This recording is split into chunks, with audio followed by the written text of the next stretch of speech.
Okay, so I just want to clear up some things that I realized is kind of creating some confusion. So just allow this video to serve as a stop sign. Let's clarify. First of all, the story, background. He was born in Philly, raised in Philly, and moved to Augusta. Story is that he moved to Augusta for high school. After high school, he went to college at San Diego State. Enjoyed San Diego State, stayed in San Diego for quite a while. Got married out in California, had a house in California, played arena football out in California, but his family was back here in Augusta, Georgia.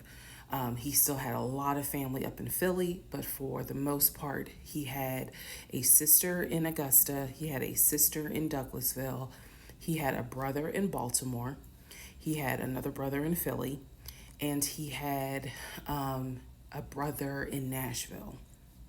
So I just want to clarify that in terms of not the demographics, but the geography. Born in Philly, came to Augusta for high school, went to San Diego State for college, played football, stayed stayed at San Diego, got married out there, but still had quite a bit of family here in here in Georgia. He also had a sister, I think I said, who lived in Douglasville. I have physically met his aunt who lived in Augusta.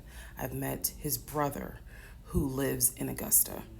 I have spoken on FaceTime with a brother who lives in Baltimore.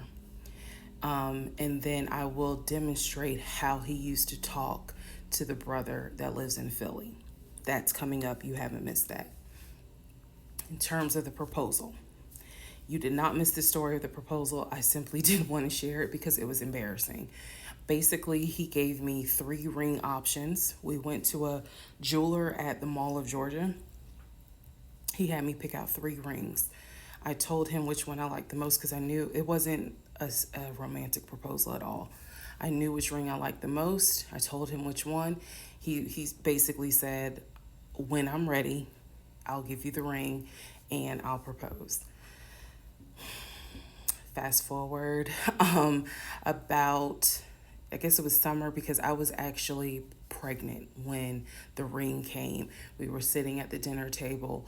He took the ring box out of his pocket, slammed it on the dinner table, and I was like, what is this? He was like, open it. I opened it. Inside was the ring that I had wanted, that I had chosen at the jeweler. And he was like, all right, so this means that you're going to be my wife. I was pregnant. So, again, when I asked y'all to give me grace, it's because there are certain things that's just like, girl, what was you thinking? Trust me. There's no excuse. So there was never a, will you marry me?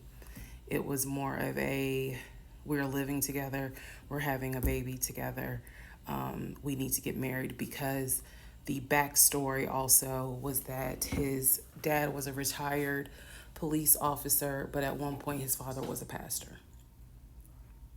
So he could quote the Bible like nobody's business, as we all know. So can Lucifer. But anyway, he could quote the Bible like no one's business. And so that's how we ended up engaged. And I was wearing a ring. I will find a picture and I will try to post it. But I was wearing the ring. Don't worry, there's more to that story as well. So just wanted to clarify some things for the people who were like, wasn't it weird that he had a sister who lived close, but he's from Philly? So I just wanted to definitely bring clarity to what he told me was the backstory. Born in Philly, came to Augusta for high school, went to California for college, played football at San Diego State, played football and arena football, worked at Apple, and then joined the condiment company in California, who then transferred him back to Georgia.